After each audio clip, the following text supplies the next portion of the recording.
We're live Are you again. sure? Yes.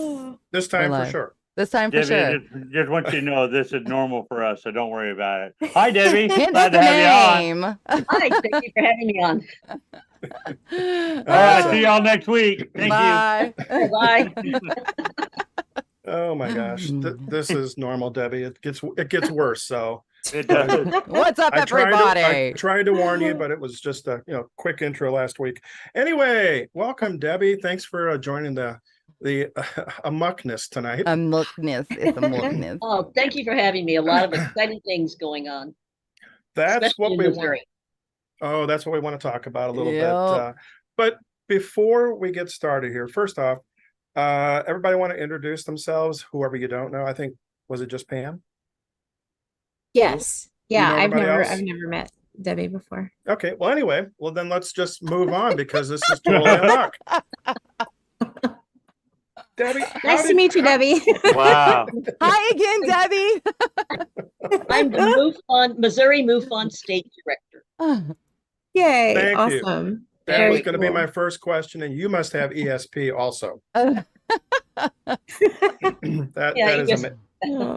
That is amazing. It's probably nobody ever asked you that question either.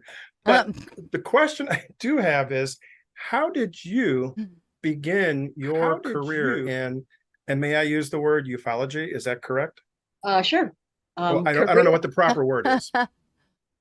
I think career indicates payment. They were volunteers. Okay, well, my bad. No money at all.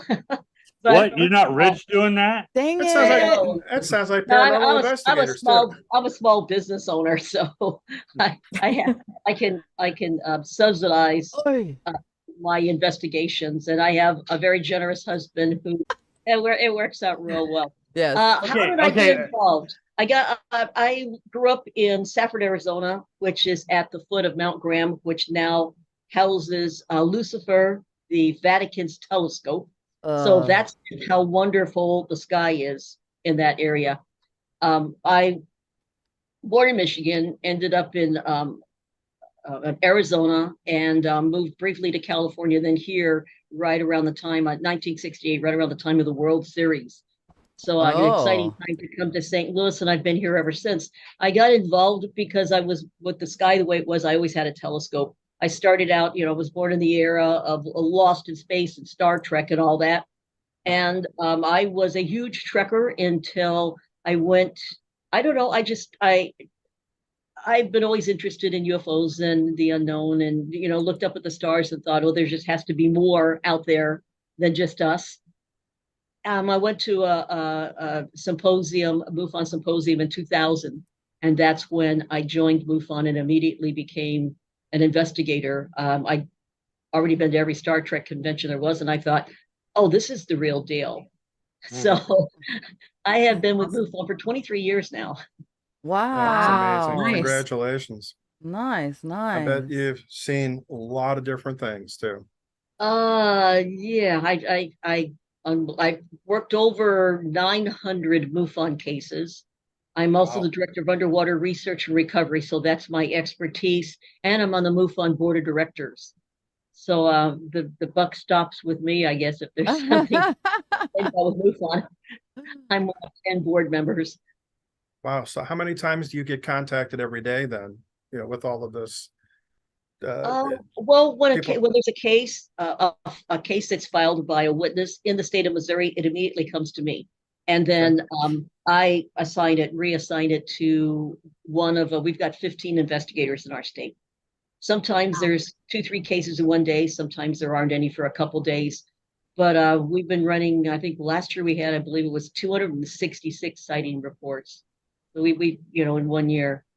So we stay pretty busy in Missouri. So And how those are reported cases. Yeah, That's amazing. Yeah, that's just the ones reported. Correct. Yeah, take it through a typical request. Like, what do you get? Somebody just said that they saw something, or does it usually come with they present you with some kind of evidence? You have, when you go on MUFON.com and you file a sighting report, and there are several pages, but it comes to me in a Form 1, and then I have Form 30 that I fill out. The investigator fills out their information, but we get the witnesses, all the contact information, exact time, date, location in the sky, shape of what it was they saw. Was there any sound? Was there EMF? Do they wear glasses? A brief description, then a complete description and attachments of pictures or video, anything that they've seen. Pretty much questions about everything that we could possibly do to give it a description, include altitude, distance from them, that type of thing. Had they seen anything before? Are there other witnesses? And sometimes they'll file a report and there'll be 5 other family members even that have seen it. And so we've got all that information as well. And then the investigator, within 72 hours, we contact the witness and do a secondary interview. We can do that by email. We can do that by phone. We can do it sometimes in person if it's a big enough case, which I just went on, I guess about a month ago in person, that there was some things going on there. We thought we needed to make a visit over. And then as the investigator, the first thing you do is you check and see if there's any correlating cases, any other cases in, the surrounding states or on some of the other investigating websites. Anybody else has seen it, the same thing, or in MUFON, if anybody else has filed a similar report. We go through Heavens Above website and make sure that they hadn't seen maybe a satellite, a planet, Skylink, Starlink. I'm sorry, Skylink. Sorry, it's been a long day. Skylink. Heavensabove.com? Right, heavensabove.com. And that's got unbelievable information on there. You can get exact time, location of all the satellites. It'll Really? view time. That we've also I have Sky. Let's see. I have a apps, phone app. Let's see. Mine is Sky Guide. And so Sky Guide also alerts me when the International Space Station goes over, so I can go out and see it. So it looks like Jupiter. Yeah. You see Jupiter sky sometimes going right overhead. Then we go to Flight Radar 24. That's another website where we pay what we pay by the year subscription, and we can go back 1 year and track everything that's got a transponder. So then we rule out stars, planets, satellites, aircraft, because we've seen it. There's a transponder. Aircraft that's not top secret. No. Well, it depends if they're military. We had something that tracked all the way across the state of Missouri, all the way from Springfield, all the way up into Quincy, Illinois. Several people submitted pictures. I mean, it was fantastic all the way across. And come to find out, it was a military surveillance balloon. Yeah. Oh my goodness! Oh man! It was a transponder. One of ours. Right, and they said that type of balloon was being tested because they wanted to use it. It was a long balloon, kind of like little feet on the bottom, and they were using it to patrol. They were testing out to use to patrol on the southern border. So I did some research on that. We also know that some of the lights in the sky, the Scott Air Force Base is the part of the United States where our military and even Air Force One have refueled while they're in the air. And so the light configurations are kind of different because you got 2 planes that are flying together. They do refueling there. And then of course we've got the B-2 bombers, stealth bombers at Whiteman Air Force Base, not too far from where I live, because we have that in Missouri. So I have all these triangle shaped craft. We're very aware of what's going on in the state, but our first thing we try and do is eliminate all the possibilities of what they may or may not have seen. Yeah, so you can center the search a little better. Right, and then we get to the point to where we have no idea what it is, and it's an unknown. Oh my gosh. How often does the government come to you guys on anything? Or do they? And if they do, please tell me you charge them. Charge them a hammer price. Charge them a hammer price. They don't have to come to us for information. They can take information whenever they want. That's true. I haven't been followed lately, but on occasion I have been followed home. I've been followed home from Kansas, and I was on a STAR team investigation. I've been followed home from Kansas City, from Columbia. I could tell that there's used to be clicks on my phone and I knew they were listening in. And then finally I said, you're wasting your time. I'm not a spy. You obviously know my phone number. You can get into my computer, take whatever you want. And, I'm not going to hide anything. Ask me, what is it exactly? Yeah, exactly. Just give me a call. I will give it to you. You're going to take it anyway. And then they stop listening in because I'm too agreeable. I don't get paid to do this. I'm out there investigating UFOs. Why don't we trade information? You tell me and I'll tell you, and then we'll have a great time. Right. Come on over to the office, we can have a good conversation. And then it went click, and that was it. So, that's funny. Well, not to jump too far into the deep end, but it's like a follow-up question. What I said, you got somebody with the stereotypical, hey, I seen something, but what do you do? I'm sure you put it into a different gear if they actually come and say that they've been abducted. How often does that happen? That doesn't come to me. I think right now, we've probably got open cases, maybe 5 or 6, and I just get notified, and that's in the state of Missouri. What happens when you file a report on MUFON.com? You can file a report as having a craft sighting or a possible abduction. And when it's an abduction, you fill out a totally different form. And not Missouri, but Missouri does have a couple people that assist, but MUFON has people who are trained to help them through the experience and to take the report. And sometimes it does include a craft, and then we'll get that end of it where we investigate the craft or maybe a landing site. But as far as working with an abductee, we don't do that. We have highly trained people that take care of that. Yeah, I would imagine that would take somebody who's got specific training. So medical field probably. Yeah, I don't. Some of them, there's different types of courses that they have to take. They are trained in questions to ask, and also too, if it's something, that's out of their hands. I mean, they're trained exactly how to handle all of this. I mean, better than somebody like me. I'm an expert on water. Yeah, I'm an X-ray tech, and I always joke around with my patients because you have a lot of different just like sesamoid bones here, there, and everywhere. And patients, I'll point it out. They're looking at it, and they're like, "Is that an alien implant?" And I'm saying it's perfectly allowed because we're in Arkansas, and I guess all the A.M.O.K region here, since we're in the Ozarks and area, I guess we're all allowed to be abducted and probed and all that stuff. But I always point out to the alien. Do you have an alien implant or anything like that? So do you have implants or alien stuff? Not you. I mean, I guess that would be along with the abductee crew. Most people, if I found that if they have an implant, they most likely don't know they do. Yeah. You can check them with various means, run an EMF meter across the area. Sometimes it'll register. Sometimes they believe they've been abducted, and then all of a sudden they've got a lump on their arm or a lump on their leg or something, and it moves around, and then they go from there. That's handled by the ERT team, the abduction counseling. Yeah, I've actually X-rayed people that it wasn't bone and something was in there and it looked to be electronic and they had no clue what it was. So I'm like, what is that? So wow, it's interesting. That is. But you do have a book out that talks about the UFOs being under the water. And those are USOs, right? It's the alien colonization of Earth's waterways. Yeah. And it's for sale on Amazon.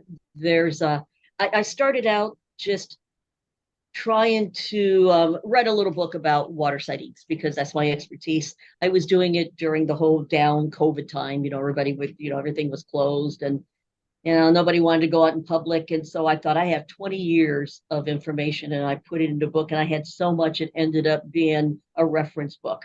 And so I talk about sightings that go all the way back biblical times. I got some of those out of my Bible.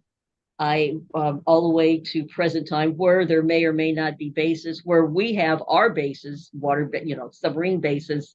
where I'm aware of some of those type of bases, and then where there's a possibility that there may be alien underwater bases, trenches. The Mariana Trench is 7 miles deep. Look what just happened to those poor people that went down to try and see the Titanic at only 2.5 miles. Yeah. So there are things that can hide underwater and have been probably for centuries, and we don't have any access to get down there. In my book, it talks about there's 10-foot tall aliens, white, milky skinned aliens underwater in Lake Baikal in the Black Sea. They've been seen by the Russians. There's several documents about it. There was an instance where divers went down and met with face to face with 4 aliens. They were the equivalent of that was in the late 1980s, the equivalent of Russian Navy, American Navy SEALs. They were Russian trainees. Someone got a brilliant idea to go back. Now, these aliens were at 165 feet deep with just a helmet on. They sent these 6 guys back down to try and put a net over one of them and bring it up. And the lead alien put its hand straight out. They all went to the surface immediately from 165 feet. 3 were dead when they hit, 2 were dead when they hit the surface. The other 4, they stuffed them in only one of 2 decompression chambers that they had. The other one wasn't working. And out of those 4, 1 survived. Wow. And they don't dive in Lake Baikal anymore. They don't do their training there, but they've found 10-foot tall skeletons. There's been people fishing and seen these aliens going by. They've been seen from submarines. So we know there's something down there in Russia, in the water. And then look at Catalina Island. Catalina Island, there's so many sightings there. There's books written about it. There's specials about it. In between, I would say Laguna Beach and Catalina Island, there's some type of a base underwood, and then equipment on the shore in Laguna Beach. And all this equipment, they were kind of triangulating the areas in between. They had people in another area that were looking. They came up at the very end with some interesting results. It's a good special to watch if you come across it. It's a tear in the sky if you're interested in water sightings in that area. And I have a lot of sightings in my book about Catalina Island. Preston Dennett's written a whole book about Catalina Island and sightings. Well, shameless plug for the Arkansas Paranormal Expo in October. You spoke on all that last year, and I'm one of those people who watch when the UFOs people start talking. I kind of glaze over, but I was really captivated by that because it was actually a really good presentation. I love it, and I'd much rather go look at water things than like in a field somewhere. So, but that'd be even harder to investigate. I would think, like you're saying, you can't go very deep. No, I think I know I spoke about it in the book. I was diving it was late January 25th of 2006, diving in St. Martin in the water, diving St. Martin, doing that all day. Got off of a cruise ship, Royal Caribbean cruise ship, got back on the ship. They got us back a little bit early. We showered, everybody showered. I went back out taking pictures, leaving St. Martin because I didn't get to see it because I was underwater diving. And we get about 20 minutes out, headed towards St. Thomas. And sure enough, there's 2 UFOs in the water. There's 2 these saucer-shaped craft, and they're hovering right over the water, and they're doing this and this. I got one good picture, but the first thing I did when I saw this, they were glowing orange, hovering right over the water, about the size of cards. Was I looked behind me, I thought maybe it was a glow from the ship on the water. And then when I turned back around, the ship was leaving them behind. So there you go. I was diving 20 minutes away, just, like a couple hours before. And I was this close. Yeah. Wow. The ones I saw in Destin were orange. Reset my camera, all my camera settings were reset into, I think it was from January 25th to February 5th. Or January Oh my 25th, gosh. The hours, 11 days, and I think 9 hours ahead. But there's things going on, and sometimes you can be in the right place at the right time, but just in the wrong area. Well, same with ghost hunting, because we go into one room and the sounds are in another room, so we go to that room, and then the sounds in the room we just left. Anyhow, Right. So in the chat, there's Enzo's asking, are there any reports from large lakes in the United States? From large lakes? Yes. Oh, well, you've got Clearwater Lake here in Missouri. There's a lot of sightings in and around the Great Lakes. There's even, we talked about the Bermuda Triangle, there's a Lake Michigan Triangle. So along with the Alaska Triangle, the United States too, Alaska has a lot of sightings all around, their waterways. But Great Lakes, yes. Let's see. There's there's a lake in New York. I know that they have a lot of sightings, but mostly my expertise is Missouri, and we have a lot of sightings around our three rivers: Missouri, Mississippi, and Merrimack, especially the Merrimack River. Clearwater Lake. Did any of you make it to the festival, April 21st and 22nd? They had a wonderful festival in Piedmont celebrating the 50th anniversary of the 1973 sighting by Reggie Bone, the basketball coach, and his basketball players. And then there were two buses of kids behind them. It was a great festival. They started out with a parade on the April 21st at night, a light parade. And from there, we all went to the movie theater and watched Close Encounters. And then they showed Paul.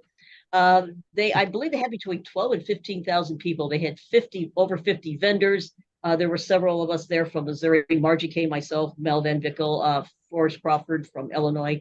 He was former director of state director of MUFON, director of Illinois. But the reason I'm bringing this up is because this is going to be a yearly event, and next year in April, for the eclipse, they're going to have an eclipse festival and a UFO festival at the same time. And where's it at? Wow. Piedmont, Missouri. And Piedmont was was voted in by the legislation unanimously. Let's see, I believe it's August 28th of this year. Piedmont, Missouri will become the official UFO capital of the state of Missouri. Oh, that's awesome. really cool. Officially voted in. Congratulations to us and you. They are going to have a festival there every single year now, so it's going to be a lot of fun. We don't have to be traveling out of state. We're going to have something right in town. I want to throw back. Is that starting this year or next year? I'm sorry. Well, we already had the festival was April 21st. Right, I knew that. I was out of town. And it's going to be next year. It's going to be during the eclipse, and so look up in April. Okay. Yeah, the big eclipse of the sun.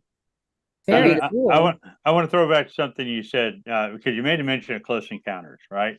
And I like Close Encounters because they're these little small aliens that you could probably kick around, 3 foot, 4 foot, thin little thing. But you made a mention even earlier about 10-foot aliens, and I don't like that at all because they sound like they could eat you, and I don't. They just don't go diving; they're in the water. Okay. Don't go in the Russian waters. Okay. I like the idea of the little tiny grays. I like that, and their long arms and stuff. That's fine by me. But the big tall aliens, I think of xenomorphs, and that freaks me out. I don't want a xenomorph. I haven't seen any reports of underwater aliens, swimming around within the United States waterways, but there is in Russia. That's where a lot of the reports came from. Strange sounds, beings. Yeah. They could stay there. They can stay there. So Debbie, have you seen any personally? Have you seen any strange things? Oh, absolutely. The water she just talked about. I've been doing this for 23 years. Yes. Let's see. In Arnold, Missouri, back in '79, there were two metallic spears about 2:30 in the afternoon. Looked like my fingernails, just one on top of the other, about 60 degrees in the sky, just stationary. At the time, the news media said that it was escaped weather balloons, which it was not. I have videotaped. That was just a personal sighting. Being an investigator right now, we're working in St. Clair, Missouri area. We've got my team and I have phenomenal video. We have a video of coming across Highway 44 not too far from it would be 50. Route 66. We Oh. watched this ball of light, and we have Mel Van Vickle and I have military grade night vision cameras. We watched this light come low across Highway 44, come across the highway that we were on, Route 66. We were stationed off of that. Watch it come low into the treetop. Now, it wasn't in the trees, it was halfway up tall trees. And this was on a January 5th of, that was 2000 or 2000, I believe, or 2000. I think it was 2000. We've seen other things, but this is one of the most remarkable. Watched it go through the trees with no leaves. This white ball of light came up, went right over our heads, and then it turned and it started pulsating. And then it turned into a solid light again and went off into the distance. When it got to about 1,000 feet altitude, all of a sudden this thing turns on a red and green FAA lights.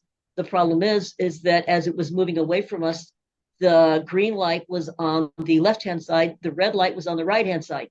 It should be opposite. This was moving away from us, and it would have had to be flying upside down or backward. And we have it on videotape in color. Wow. They were trying to be incognito, weren't they? I would say that's a UFO.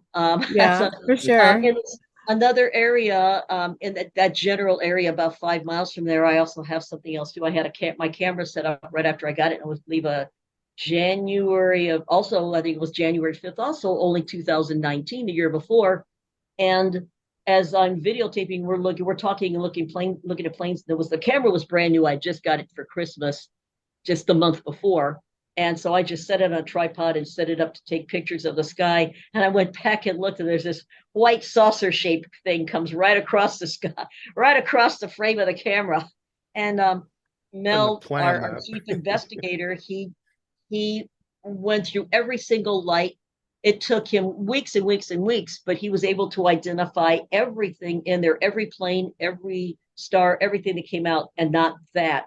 And what it did do when that came across the screen, it cut out the transponder of a plane in the area. So this one plane it did have a transponder signal, and then that stopped, and it was several miles away over by Farmington before the transponder came back on again. So there was some type of electromagnetic effect that affected that plane's transponder. Whoa. So, and that's just a couple instances. I mean, sure. We came across a vortex about a month ago too. And, wow. We could only see it from the I could see it. I could see the kind of a distortion, but it was one of those things where you have to kind of make your eyes lazy. Yeah. And so Margie K, our assistant state director, she was an independent. She was saying, can you see it? Can you see it? And finally I did. And it was at nighttime. So I said, well, I'm going to see if I can feel anything. And I put my arm in and it disappeared. Wow. My arm in. I could see my arm, and they're behind me screaming, going, oh my gosh, your arm has disappeared. Pull it out. I could feel tingling. But wow. Dang, that's we're still investigating that. That's an area we don't want to talk about exactly where it is. It's under investigation. But we have that on video also. It came out on their security camera. Margie put her arm in, and when she pulled her arm out, her fingers were elongated and kind of wavy. So something is going on there. The lady is having sightings, and we're still investigating that. So yes, you can investigate. I've done probably 1,200 investigations between MUFON and personal, other on the side investigations like Roswell. I was just in Roswell again investigating this past April. Y'all are lucky the government hasn't come and tried to get that spot yet. Yeah. No kidding. I do have a question. Go ahead. Go ahead. Plus, there's so much out there that you just have to be in the right place at the right time. Right. And a lot of luck. I do have a question. Mm-hmm. Area 51. Where are the other 50? Hey, that's a good question. Isn't that let's see, that was they're all vertical. Because of where I can't remember offhand. It's not even Area 51. There's where Bob Lazar was. That's oh gosh, there's a different name of that site. I forgot it, like site 8 or something that it's not even 51. But yeah, you're right. Where are the other? Where are Right? the 50? Are there there's are like one in every state and we just don't know about it? Or it's like, come on now. They barely admitted 51. I don't think they're going to admit another. Oh True. no. They're like, oh, this one was found because it was out in the middle of nowhere and somebody saw buildings. And now we can just hide the other ones amongst the other ones. Other I don't buildings. think there's anything. I don't think there's anything about Area 51. It's too known. It's great to have that over there to keep the intrigue there and have all the people looking at Area 51 while they're all look at at Area me. 52. And the other 50. Right. You can take a tour there now, a tour bus out of Vegas. Oh, yeah.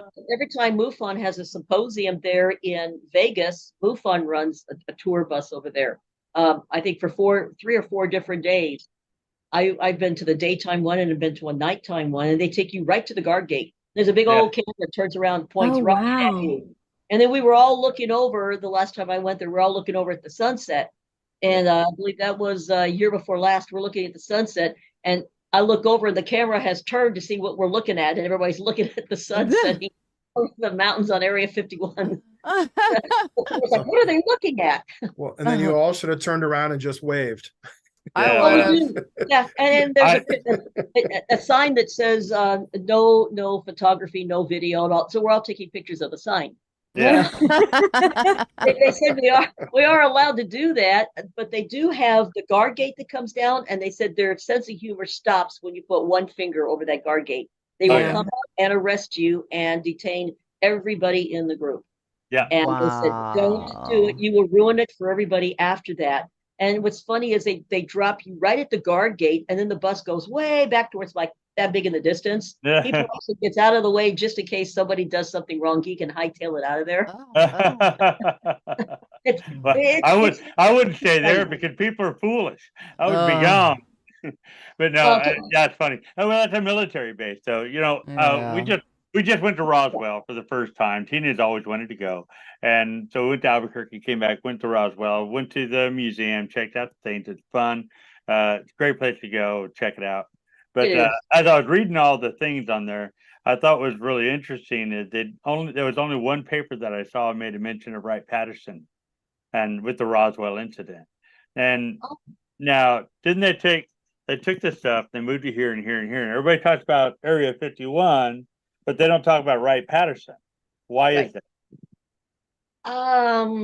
Is that Big Brother trying to steer the conversation, you think? I don't think it's because they're not taking it there anymore. Everybody knows about Wright-Patterson. It started out in Roswell, and then they moved it to Wright-Patterson, and then when they established Area 51, they took it there. And honestly, I believe that we've got underwater bases because of the way that the satellites are. I mean, we've got got a mapping station 3 miles north of me. Good gosh, so we know. You could go on Google Earth and look at things. I went on Google Earth and looked up Whiteman Air Force Base and happened to catch the picture at the time when they had one of the stealth bombers on the runway. It's too hard to hide things anymore, so we are hiding. I think we are personally also hiding underwater. You think we are underwater? Oh yeah. Lake Ariel in Idaho. We're developing submarines in Lake Ariel in Idaho. Yeah. It's 300 miles from the ocean. And I have an authority that there's a tunnel from there that runs right to the ocean. We've been developing submarines there since World War II. That's a lot of submarines. And they say, well, they built 3/4 size. Yeah, that's a lot of submarines. And they have been known to full-size submarines. Where are all these to go somewhere, going? Yeah. We have a submarine in Muskogee. There's no connection. I even mapped it out thinking maybe they somehow ended up through Canada through rivers. No, but I have it on good authority that there's a tunnel that takes them out into the ocean. I wouldn't which doubt would be it. about a 300-mile tunnel. Now they're either doing that or they're the cigar-shaped craft that we're seeing, and they're building them and they're taking off. It's got to be one or the other, but there's not my gosh, do the math. I mean, from World War II, developing submarines there, that's a lot of submarines. Yeah. Oh, hey, what if Tamara's got a question? Yeah, that's what I was going to say Go too. ahead, Yeah. Pam. Go ahead. Yeah, Phil is asking, what are your thoughts on why the North and South poles are blocked out on Google Earth? Well, let's see, the North Pole, for one, is we have Russia has been building a lot of things, their bases. They've got 3 bases there now, I believe. The South Pole, we Antarctica, Kerry, is that John Kerry? He went there a few years, like I guess 4 or 5 years ago, and said he was there to make sure that he took care of the area and on behalf of global warming, to find out what was going on. And they, I think that was during the Obama era, when they have an ordinance now that you have to apply to be able to go to Antarctica. They don't want anybody there. They're hiding something there. The WikiLeaks came out, and gosh, what's his name? I used to know all this. It's been a long day. But WikiLeaks released pictures of things, unidentified craft in the area. There's supposedly a base there. Hitler was supposed to have ended up there, but I believe there is. I wouldn't put it past us not only having a base, which I know we have bases there. We absolutely, it's in my book, but I think there's an alien base there too. And they talk about a large hole, a large cavern that craft have gone into. Yeah. There's an area where you cannot fly over. They were trying to evacuate somebody out, that a scientist that was down there, and evacuate this person out, and they had to fly around this area. And they went ahead and went across it anyway, and saw this giant cavern, like a tunnel, that went right down into something. I've seen that movie. Interesting. I think there's a special on YouTube about it. Oh my! Yeah, Enzo just said Admiral Perry's story. Yes. Yeah, you have to beware when they start blocking things out. That's once again, our tax dollars at work that we're not supposed to know what they're using. I'd really like my tax dollars in my pocket. That's the thing. Who is actually blocking it? As you started off the conversation, is it the government, or is it the military? It's well, let's see, Department of Defense.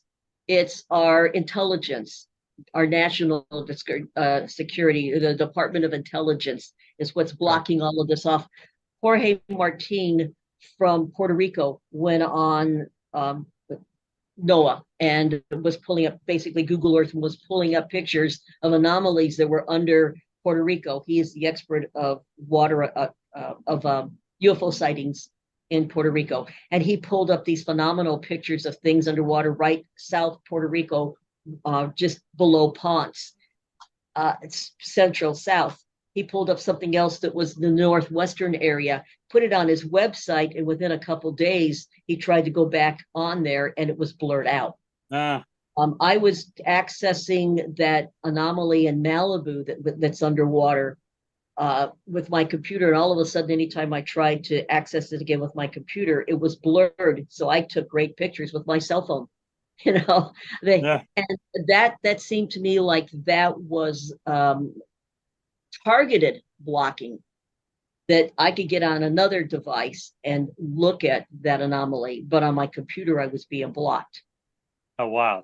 So we're being watched a lot. Yeah, they know your MAC address. Yep. Well, and have any of you been having a conversation? This has happened a lot recently. My sister and I were having a conversation. She came out to visit from California, was talking about buying a new suitcase, and she heard ding, and she looked on her phone, and there was an advertisement for a sale on suitcases. Yeah, I've seen that a lot lately. And that's happening a lot now. Big Brother is out there listening, probably to us. Hello, they're listening to us right now. Sure. I'm just going to start walking around going 1984, 1984, 1984. Yep.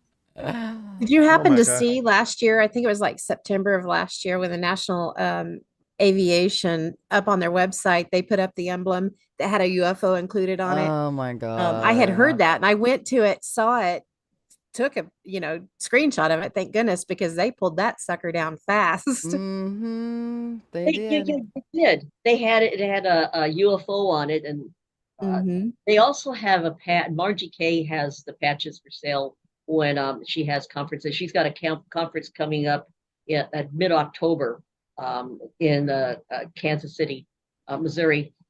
And she'll have the patches there, but it's from Whiteman Air Force Base, and it was one of their team patches. And it's got a stealth bomber on it, and alien, and it's I think the writing on it is it's in Greek, but it means it tastes like chicken. Oh, that's awesome. I don't have one with me here. I've got them on my jackets at home. But yes, they have a very great sense of humor. And in fact, some of these witnesses, I think that was David Grush is the whistleblower that's come out, and he's going to be talking about that tomorrow. But he said a lot of these pilots, they're seeing multiple things. They're seeing every single day. Some of these pilots have seen something every single day, unidentified, in the sky for over 2 years. Oh my and God. they're taking the video and they're destroying it because they don't want to go through 8 hours of interrogation and then all of a sudden be shipped off someplace else. So they don't want to talk about it. But finally, after this hearing tomorrow, maybe there's going to be a little bit of leeway. I've had 2 pilots within the last year. We've had 2 commercial airline pilots that have reported to MUFON. This is just in Missouri. One of them had videotape out the cockpit showing us these lights dancing around in the sky. I had a third pilot, Father's Day of 2022. He was taking up skydivers, and there was a white circle above him. He was at 8,000 feet. This was he said 9,000 feet. The skydivers saw it. The instructors, they were tethered to instructors, 2 people tethered to instructors and the pilot. People on the ground saw it. He got a couple pictures, and if you watch Skinwalker Ranch, when they shoot those rockets off and there's that white something up there, that's what they were seeing in Festus, Missouri. That's what it looked like, and it stayed up there for a little bit, and it just moved off towards St. Louis. Came back twice in the one day, came back again 2 weeks later. So we're getting pilots that are finally, in the last couple of weeks, we've had 2 passengers on commercial airline and liners that have said, we think we were flying over Missouri and we saw something out the window. People are starting to report. The laugh factor is all but gone. People are taking this very serious now, and it's about time. That's good. That is really good. So you just said something about Missouri. What's going on in Missouri? What are some of the things that I guess a couple things? There's a lot of stories about Missouri. You were mentioning Piedmont earlier. Cape Girardeau was another big one back in, what was that, 49, 41? That was April of 1941. 41, okay. And then, Piedmont was 73. Right. That's Clearwater, right? Yes. Oh, a great one is October 3rd of 1973. Let's see, there was a truck driver, and he, oh gosh, I had his name here. It's in my book, but anyway, there was a truck driver that he was 8 miles on Highway 55 south, 8 miles north of Cape Girardeau, and he had a sighting. It was 6:30 in the morning. He and his wife were coming back from taking a run and dropping off their load, the 18-wheelers, I'm not sure what they were hauling back at the time, but he saw a bright light through his rearview mirror, looked out the window, trying to get it look like a spinning top. It flashed in his face, burnt his glasses to his face. Oh, and wow. A long story short, it blinded him temporarily. His wife took him into, she drove the truck the rest of the way into Cape. They took him to the hospital. All said and done, he lost 15% of his peripheral vision. Oh my goodness. wow. The MUFON investigator at the time was also an attorney. He was a volunteer MUFON investigator, but also an attorney.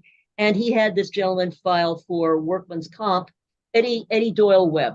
That's the name of him. And Vera May was his wife.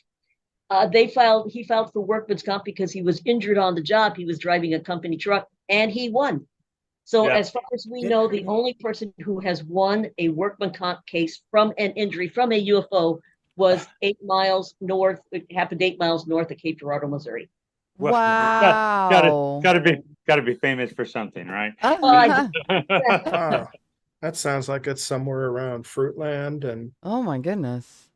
in that area. It was right at where it says let's see, it says Kansas City and Jackson exit. Oh, really? Okay. Jackson exit. It's in the. We have a book out. I have relatives all throughout that area. Oh, okay. Well, we wrote a 50th. Margie K and I. We wrote. I don't know. It's kind of hard to see, but we wrote a 50th anniversary of the Southeast Missouri Ozarks UFO flap, and this has everything starting with kind of the history of how the area was founded, how it got its name, the forming of Clearwater Lake, all the way to present UFO sightings, things that have happened there, the whole history of everything that happened, a transcript of Reggie Bone's original interview in 1973, the research that Harley Rutledge did, and pictures of, a lot of newspaper articles. Dave Marler was phenomenal. That gentleman came to my office. He was in town and gave me all the articles that he and his dad had collected back in the 1970s. And he either gave me, I had a double, or I was able to copy them, and we put them in the book. And so you can see actual newspaper articles. And that's why the book is so big. So you can actually read the article, because a lot of times people will include it as a reference and you're like, oh, wow, I can't even see that. No, you can Awesome. actual articles, pages and pages and pages of articles, the investigation, and it's still going on. There are still things being seen. I still get reports every once in a while of something in and around Clearwater Lake. Did you ever hear about the mothership that's out there right now? They say in the Piedmont area? No, just out in the sky. Yeah. Yes, I did. I heard an update about that. The first time I heard about the mothership heading this way, and it was supposed to make it sometime, I thought the date was 2025. I was in Roswell, and I spoke to the gentleman at the museum that was giving a tour, and he said he had heard there was a mothership that was headed this way, and this was in 2000, and he said it was going to be here in 2025. And now I'm hearing more and more about it. What I did hear was that did you see that that rock? It's kind of long, kind of odd looking, and that's coming back. That's swinging its way back again, and they're not sure what that thing is. You know. So it went from a mothership to Armageddon. What's going on here? I missed. Well, now they're saying that the mothership is actually the space station. The space station. And it's like, nah. Then they tried to say, oh, well, we just think there's a potential that there could be a mothership out there. Mm-hmm. There's backpedal. Right. All right, now we got all these cultural things in movies and stuff like that, right? And we made a mention of the Close Encounters. What movie would you say would be like the most realistic, like fire in the sky type thing, or is it what is it, the Fourth Kind, or no, hands down my favorite movie. I have been to Devil's Tower, Close Encounters of the Third Kind. That I have had sightings that parody that. I had a couple who actually lived in Cape Girardeau. They were headed back from they were headed back from Springfield, Missouri to Cape Girardeau, had a sighting halfway in between. There was an abduction involved. This was back in 2007. But long story short with that, they got divorced. She was obsessed trying to find out more and more what happened to her and their 9-year-old daughter. Yeah. He didn't want any part of it. And she was, with all this research, I interviewed them, interviewed the daughter. We even had a psychologist talk to the daughter who had a terrible experience. But she was really obsessed. He didn't want any part of it. And they got divorced. Yeah. And this happens, and it's not unusual for something like that to happen.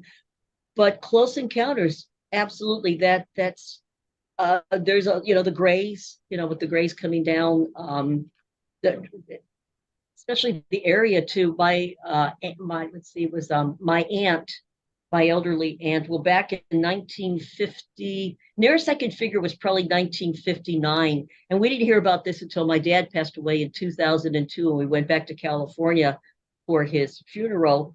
And my cousin came up and she goes, Mama, tell them, Debbie, she does that thing. She investigates. Tell her. Back in 1959, they were coming through Death Valley, California, coming back from Morenci, Arizona, visiting family, going back to San Pedro. Uncle got tired. My three cousins they were like 17, 15, and 10 in the back seat of the car sleeping. My aunt was in the front and she couldn't sleep. Uncle went to sleep for a little while. They pulled over and she looked around. There were 4 grays walking around the car. Holy cow. They're looking in at them. Wow. And I said, what? And she said, well, Mama's always told us about this story. The thing is that my cousin, who was in the backseat, the oldest cousin, the 17-year-old, he also saw him. And I said, Auntie, what did you do? And she says, I was afraid. I put my hands over my face so I couldn't see. And then I said, then what? And she goes, the next thing I knew, Uncle was driving. We were going down the road.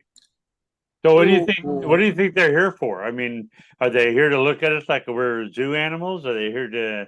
We're a science experiment, Adrian. Science experiment?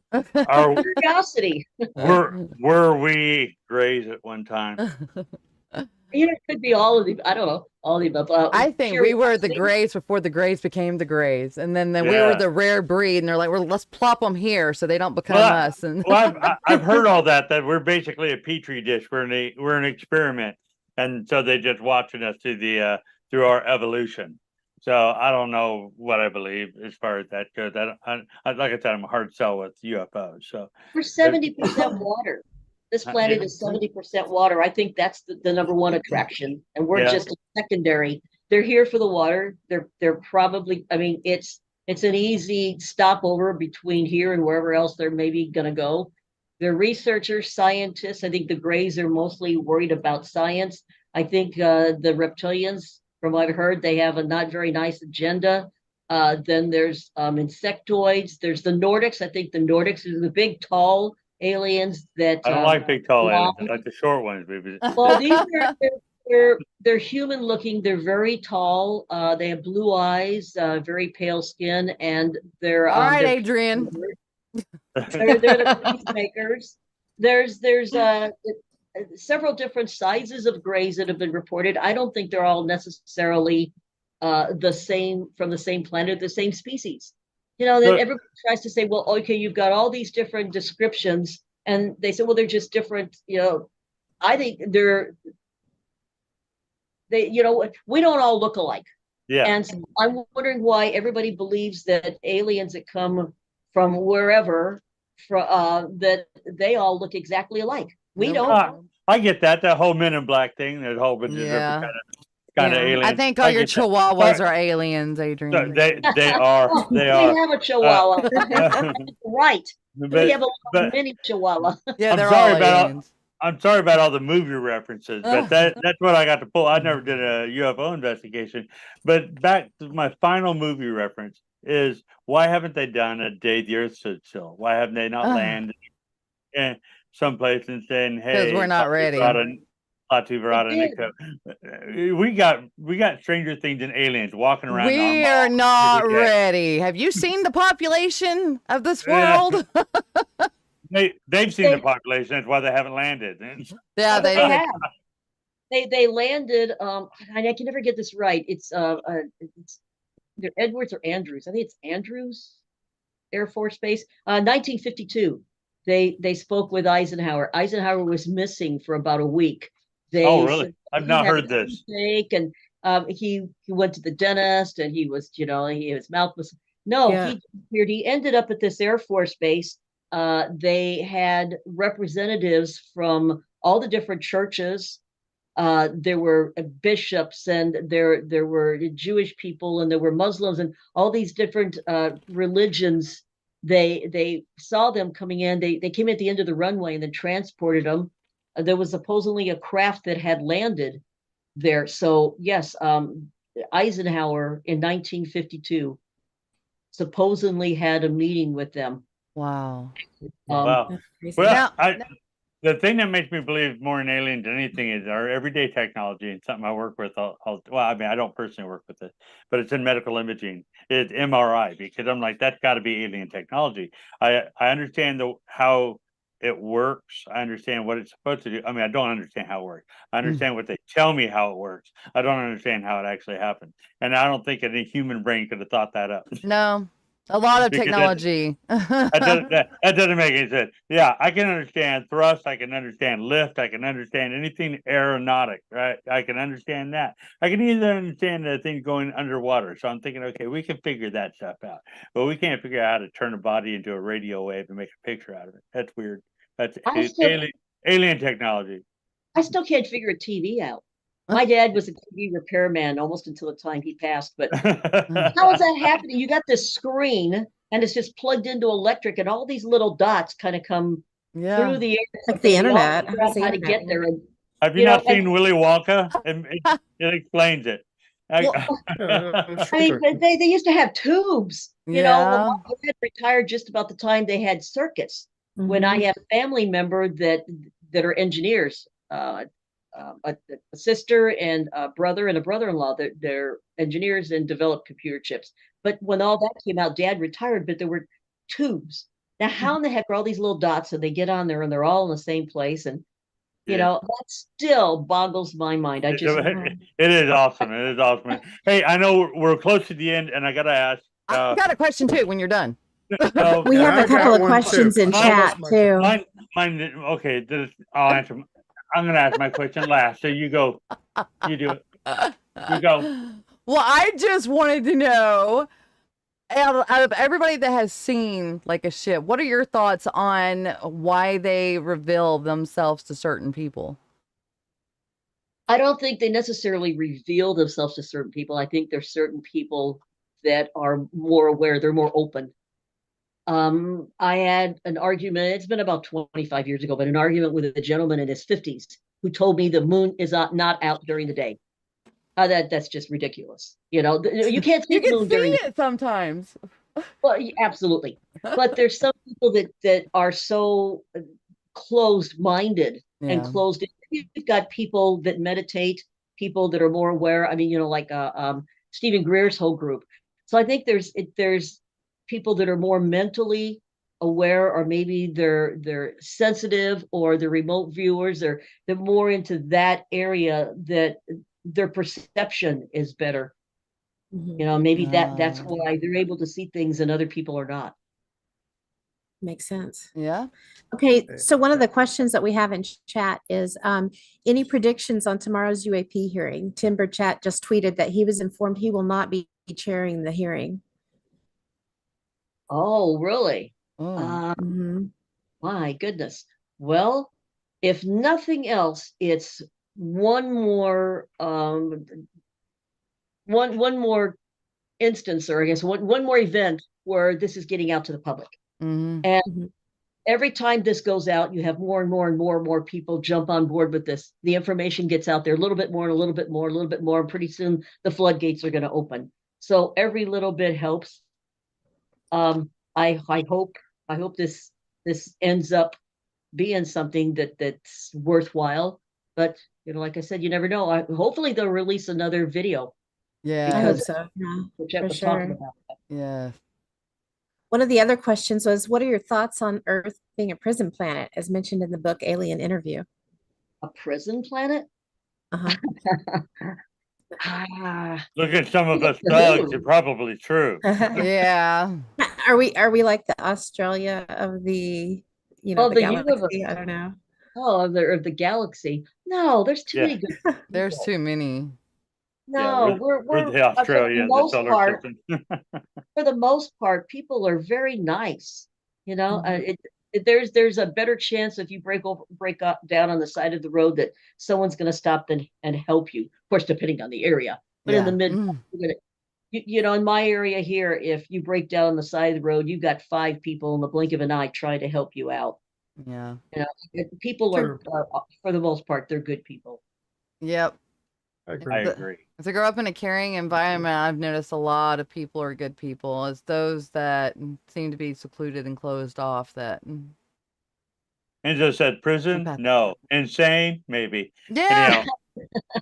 Yeah. Okay. Here, my question. I made a mention earlier about you coming to the Arkansas Paranormal Expo. Yes. That's in October. I got to plug that. I'm going to plug it every time I get a chance. What else do you got coming up? Where can people come see you? Because you put on a great presentation. So I want people to come see you in person. That way they can bug you at your table too and buy your book. Oh, let's see. I want to make sure to have the exact date on the X conference in Kansas City, UNX conference, and that's on Thursday the 12th, Friday the 13th, and Friday the 14th, and Sunday the 15th. But there's going to be a sky watch on the 13th. So this is going to be in Kansas City area. So look up on UNX conference online. I was supposed to be there. What month? October? Oh, that's October. October. October. Poland's in the house. We got somebody from Poland watching. Oh, Nice. right on. I'll be in Little Rock, and that's the 27th, 28th, 29th. Yes. The Little Rock, I guess it's a paranormal conference. And then I'll be speaking, I'll be actually just teaching a class in Cincinnati the last weekend of August. Oh, yes, let's see. I don't have a date. Okay, the 24th, 25th, 26th, on that Thursday, that weekend, I'll be teaching a field investigator course. And then the actual conference on Sunday, the last day, which I guess that would be the 27th, I'm going to be the next to the last speaker talking about one of the top 10 sightings of 2022. And I'll be talking about and have the video showing the red and the green light that I was talking about from St. Clair, Missouri. All Very right. cool. Cool. Well, I'm looking forward to October. I'm looking forward to hanging out with you, seeing you again. Me too. 'Cause it's always fun. So And, MUFON.com. Yes, MUFON.com. Okay. And if you want some information about what's going on in Missouri, it's MissouriMUFON.org. And that'll take you right to our Missouri MUFON website. That's a lot easier to remember than Debbie Ziegelmeyer. Oh my gosh, Debbie, just stay right there for a moment. Everybody, thank you guys so much for being here and watching us. If you missed the show, just wait for it to load and watch it again. All right, that's right. Watch it twice. Watch it twice. Watch it 5 times. Hey, guys. Until next time, bye. Bye. Thanks, everybody. Bye. And we